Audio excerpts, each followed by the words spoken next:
Hey, want to see something even scarier than the scariest movie of all time, which I think we can all unequivocally agree is The Grinch? This is the first round of national polling post-Bushfires. Look. And the results are in. Anthony Albanese is 3 points ahead of a man who set the nation on fire, said the firefighters enjoy fighting the fire, and then f***ed off. What? How is there still half the nation thinking, well, under the libs, Australia is a giant barbecue and the meat is koala snags, but Labor would be worse. How?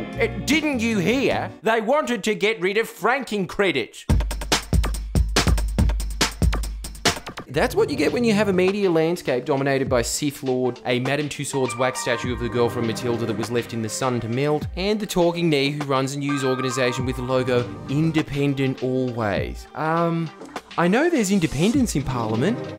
I don't think he was one of them. Oh, what? Just because I was a Liberal Party treasurer for a decade and ran a Liberal Party fundraiser in the Channel 9 building, all of a sudden Channel 9's not impartial, is it? What are you doing right now, Pete? Sticking needles in a Kim Beazley voodoo doll, haven't we all? Look at our Carl Stefanovic. And also, no one cares that he's back. Along with his new and improved co-host, the very first question they asked Albo was... Joining us now is Opposition Leader Anthony Albanese. Thanks for joining us this morning. Now, you faced your own criticism for attending the cricket yesterday.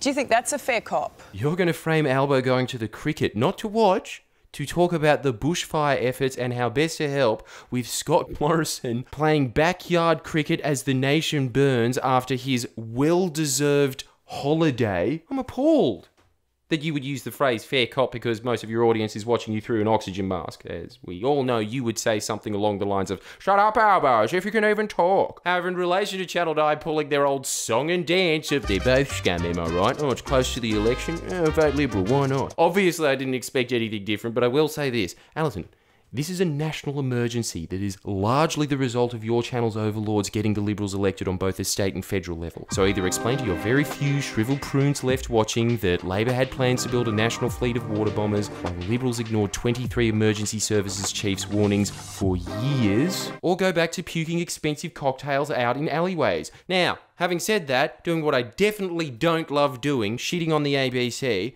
may we sit back in awe and truly appreciate that the public broadcaster does a better job at rimming the Liberal Party than an organisation that is run by a senior Liberal. When I first saw the ad,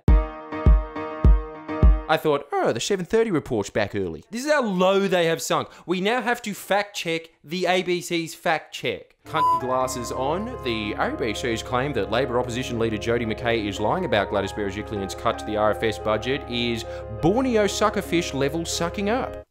That's who the host should be. Now, these numbers are confusing, so I'm going to do my best to sum it up, and Michael West adds another piece to the puzzle in his more charitable interpretation of the ABC's intentions. There's also that. But read the article. They are basically saying, although Gladys did cut the RFS budget by $40 million, she'll probably end up spending it. Oh, that's fact-checking now, is it? Does that mean if a teenager's caught shoplifting and says, I was going to put it back, how do you know I wasn't? We find the 15-year-old lad to be somewhat correct. This, by the way, after admitting that estimates in firefighter expenditure would need to grow by at least $39 million just to keep pace with inflation and population growth. So it's not a cut, it's just underfunded. Fact-check. No, it's a cut. Using the latest RBA inflation and New South Wales population growth statistics, if you look at the budgets from when Labor was last in power, so 2009, 2010, around $53 per person was going to the RFS. That has since fallen under the Liberals to $48 per person. It's like the Liberals think they're Bunnings. They beat Labor's budget by 10%. A 10% cut to the RFS. That is bigger than the scabs on skaters' arms. Lifestyle badge, bro. Sure, the 2018-2019 RFS budget was abnormally high.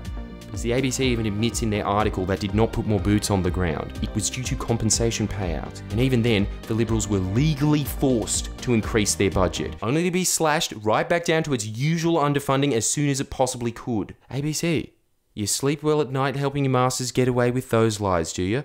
Porkies! Care to explain why these cuts weren't added? $12.9 million in expenses between 2018 and 2019 slashed from the Fire and Rescue New South Wales services. $26.7 million slashed from rural fire services. $41.4 million cut from Fire and Rescue New South Wales, and $76.6 million cut from New South Wales RFS in capital expenditure. That means at least the Berejiklian government cut $40 million from the RFS in the era of dangerous climate change and realistically cut it by $148 million in 1 year. So thank you as always, ABC, for your valuable service in serving yourself even in the thick of one of the worst crises in our nation's history. I keep thinking, at what point would ABC employees think, maybe my school teacher's salary isn't worth lying about why 500 million native animals were torched? Well, now we're up to 1 billion, and their answer still appears to be, they were going to die anyway. I know, because I decide what facts are. I am the Judge Dredd of budget numbers. Do not trust ABC Fact Check. They are at best distorting the facts, and you know how you can tell? Because numbers don't lie. Spread the message under hashtag Koala Killer. Let everyone know that Gladys Berejiklian cut 10% from the emergency services budget, and also let them know that we've raised over $200,000 for the Animal Rescue Collective. There's some good news. That is more amazing than the fact that Grant Denyer has friends. And what's amazing is that if everyone watching this just put in $5, we'd have $1 million. So don't say that your $5 isn't going to go very far. You're actually donating $1 million. That is going to feed a hell of a lot of starving animals. Sound the alarm bell under hashtag Koala Killer. And then after that, for the love of God, please like this video, and can I have a $5, man? I'm good for it. Give money to the ARC. God knows they need it. They're a sort of peak body of a lot of desperately underfunded local animal welfare organisations that have very specialised knowledge about their areas. They know where to build feeding and water stations for the wildlife that survived the bushfires, so dig deep. Make sure you like this video and get donating.